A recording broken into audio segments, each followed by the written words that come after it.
Brother and lads, welcome back to Cossy's Arsenal podcast. My name is Cossy. Good morning, good afternoon, good evening, wherever you are in all parts of the world. Welcome back to the channel. Welcome back to brand new video. We're going to be diving into the latest around Arsenal today. Arsenal have pictured Gabriel Jesus and posted him on their socials and official website in full training. I've seen the video as well. I'm not authorized to show you the video right here, but I've seen the video. Gabriel Jesus is back in full training today and he's going to be playing for Arsenal very, very soon. Of course, we're going to be talking about Real Madrid shortlisting Mikel Arteta as one of the potential new managers they want at the Santiago Bernabeu. A bit of transfers for Fabrizio Romano confirming there that Arsenal do have priorities in midfield in the summer, and he says they have not contacted Victor Osimhen according to what he's hearing. And finally, we'll talk about Mahmoud Dahoud. AC Milan and Arsenal are both linked to Mahmoud Dahoud. The player will be leaving Borussia Dortmund in the summer. Hit the like button, subscribe to the podcast as well. Gabriel Jesus is back in full training today.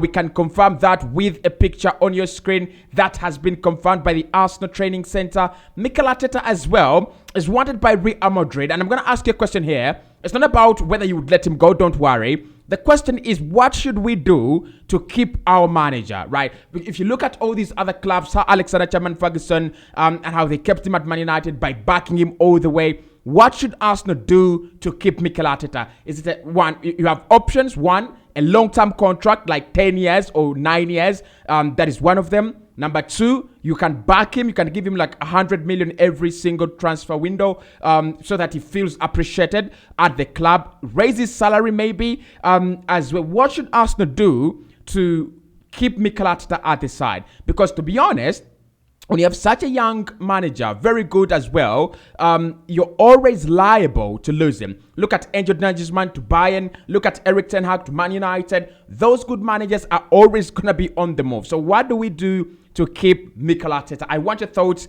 I want your opinions in the comment box below. Right, so let's get into it. Number one, Gabriel Jesus is back in full training. This is something that I've been looking at over the past few hours, and I was absolutely smiling. So that is the picture. A few other pictures are also there on the Arsenal website confirming that Gabi J is back in full training. I've seen videos, I've seen clips of him training, of him pressing, and of him running around in training today. Now, of course, the squad travels today. Mikel Arteta, we should hear from Mikel Arteta very, very soon in his press conference, either today or tomorrow. The moment they land in Portugal, he should have his press conference, ahead of the Europa League tie, right? So we're gonna know whether he will be, playing him in that game, whether it's going to be including him in the matchday squad and all that. But my God, such a massive boost for Arsenal.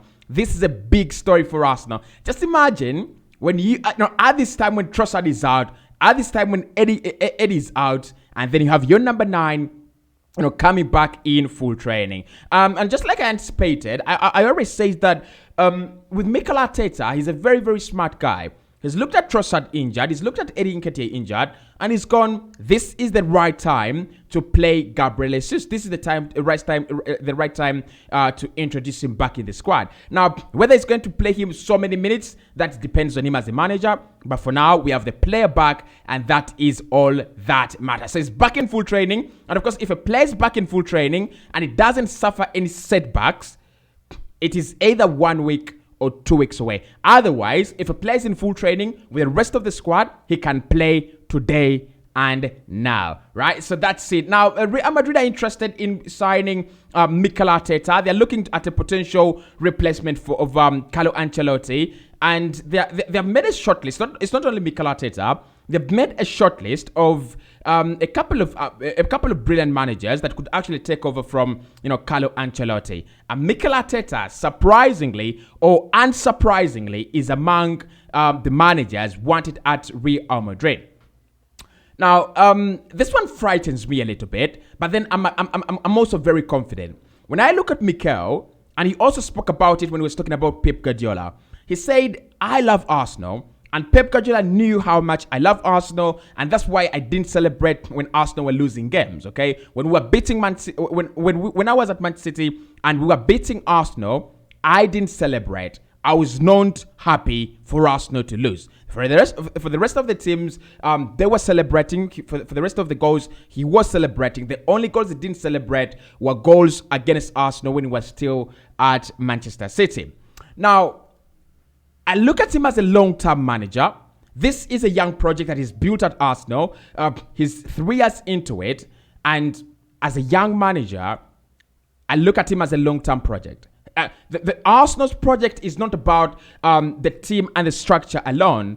I think it's built around Mikel Arteta. And that's why I feel whatever happens, Mikel is going to be here for something like 6-7 years. I don't see Arsenal changing manager for the next 7 years. I don't see it. From 2023 to around 2030, we might have the same manager. And unless things go terribly wrong, right? For Mikel Arteta, and we have this massive drop-off like we had against when we were under Arsene Wenger in his last days, unless it happens. But if it doesn't, I think Mikel is a long-term manager. But also for us to keep such a manager, for us to keep a manager like Mikel Arteta, it's going to take some hard work. We must do something. And for me, there are 3 options if you want to keep a manager for a long time.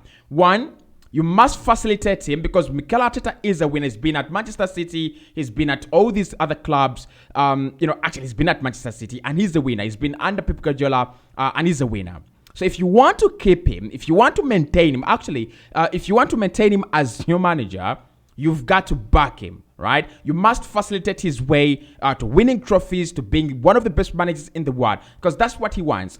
At this point in time, there are not very many young managers that you would say, Mikel Arteta cannot beat this one. I think he can beat Angel Nagelsmann. I think he has beaten Erik ten Hag already. He can beat Graham Potter and he's beaten him, already on a few occasions. So there is no manager that Mikel Arteta cannot beat. So he also wants to have these accolades of best manager of the year. Maybe FIFA best manager of the year, all those accolades. He wants to win the UEFA Champions League. His project is about winning the Premier League. His project is about, making Arsenal great again because he was a player. He understands that. So if we back him, for me, the way Liverpool have done, Jurgen Klopp probably, and even more than that, the way clubs like Manchester United have been doing it over the years, winning trophies. If your manager is winning trophies, I doubt you want him out. That is number 1. The second thing is the contract.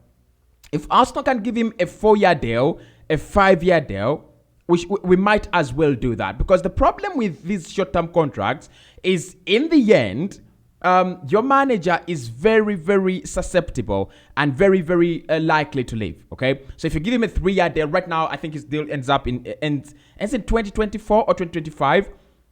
Extend that deal to 2028. So that, from 2023 to 2028, you have another extra 5 years, right? I'm not saying Mikel cannot leave, and I'm not taking any chances. He's a brilliant manager. I was wrong about him. He's one of the best young managers in the world right now. Keep him. Arsenal should do whatever it takes. Arsenal, should do whatever there is to do to keep him, in my opinion, all right? And there are only 2 ways. You've got to give him a good contract that actually keeps him at the club for quite some time. That is number 1. And then the other option is you've got to back him. Do I see him go to Real Madrid? I think any manager that is coming up has around 2 or 3 clubs that he would love to manage because he's guaranteed success there. Madrid, Barcelona, Bayern, I think, and probably Juventus in Italy. Those are the 4 clubs that every manager knows when I go there, I'm guaranteed success. When I go there, I will win, all right? So can we make Arsenal a winning ground? Can we give him that lucrative deal that he would love to have as a manager? Then if we do that, I know we can keep him. But what should we do to keep Mikel Arteta at Arsenal? I want your thoughts. I want your opinions as well. Right, so let's move into the next story, and that is Fabrizio Romano was talking about Victor Osimhen and Arsenal priorities in the summer. And he said right now, Arsenal have not contacted Napoli or are not in talks with Napoli to sign Victor Osimhen. That is wide off the mark. Of course, we know, and as I reported yesterday, that Victor Osimhen would love to play in the Premier League. That was his interview with Sky Sports. He said, "I want to play in the Premier League.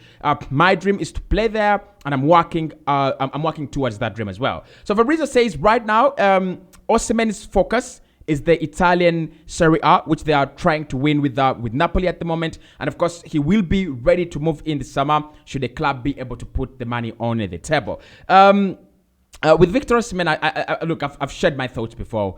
It is what it is. 100 million or no deal, and in my own case, as Cossy, no deal. I don't see why we would go 100 million for this guy. Might not be that bad, to be honest. Might not be that bad. I think he's a very good striker, but 100 million for Victor Osimhen, I don't think that's what we need, right? I really, really don't. And Fabrizio also says that Arsenal have their own priorities in different areas, and he says, most especially in the midfield. That is where the debate is. That is where the talk is on who comes in. Arsenal's priorities are in the midfield. He says Declan Rice is appreciated and seen as a priority. Players like Mahmoud Dawood are being looked at. Players like Julian Brandt are being looked at. So that is where the priority is. And I'll tell you something. Of all the positions that Arsenal have been trying to upgrade on in the past 5 years, the midfield has been least taken care of. Look at that forward line, okay? You have Martinelli who came in for a very, very cheap fee, but he came in. You have Trossard, who has come in the last 5 years. You have Gabriel Jesus, who has come in the last 5 years. You have Saka, who's coming from the academy as well, promoted from the academy. He's done very, very well, and enhanced by Unai Emery and enhanced by Mikel Arteta further as well. All these other areas have been enhanced apart from the midfield. You look at our goalkeeping department, like in the past 10 years, we've signed more goalkeepers than we've signed midfielders. I think Leno signed, Ramsdale, signed as well to replace Leno in goal. And we've signed also, Matana as well. And then remember, we also had a goalkeeper on loan from Brighton. But when you think about our midfield, we brought in Partey, Odegaard, Fabio Vieira. Isn't that the end of it? And maybe Lokonga, right? Those are 4. Arsenal as a team, Arsenal as a club, our philosophy, our identity is beautiful football in the midfield. We cannot ignore it. We cannot continue, enriching all these other positions on the pitch and then forgetting the midfield. So for me, the priority this summer should be the midfield. Whether it's Dekaz, whether it is, Mahmoud Dawood, Julian Brandt, Martin Zubamendi, I wouldn't really care. What I'm caring about is, can we get the midfield quality that this club deserves? Can we get the midfield quality that, can compete at the top most level? And for me, it's going to happen this summer. It will happen, and it should happen. So Fabrizio says they will be looking at the midfield. They will be looking at Declan Rice, which is very, very positive right now. As I've been reporting in the last few days, Rice is excited about Arsenal. Rice is confident the deal will happen, and Rice is so excited to play in the UEFA Champions League. Unless there is another club with UCL, that's why maybe I don't want Liverpool to get UEFA Champions League, because Liverpool getting UEFA Champions League makes them total contenders for Rice. They will just become real contenders for Declan Rice. And that's why I just don't want them to get the UEFA Champions League, okay?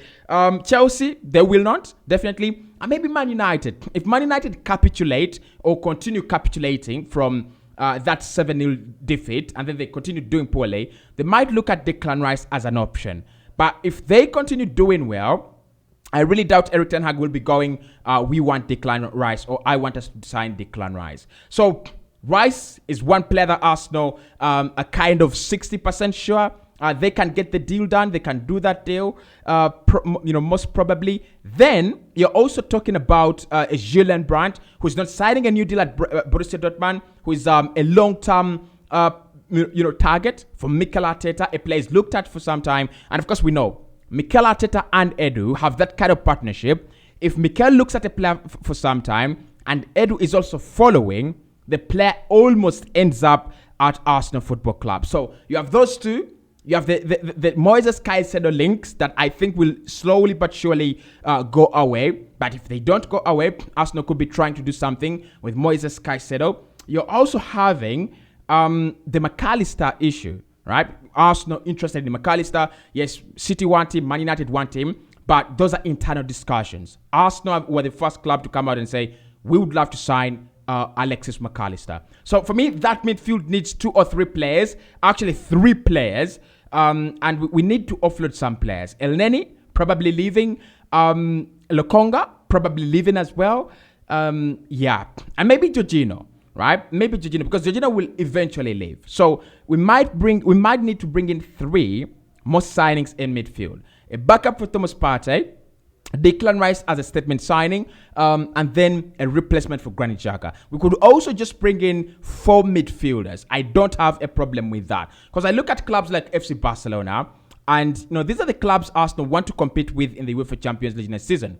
They have Sergi Busquets, they have Frankie de Jong, they have Frank Kessié, Pedri, Gavi. All those are midfielders in that team. They have players like Sergio Roberto who can play in midfield. They have Ansu Fati who can play as a 10, and all that. All this hit is so much, like very, very much. So when I think about those, options, I'm like, we don't even have the depth in midfield. Forget the attacking line. I think we have some players in there.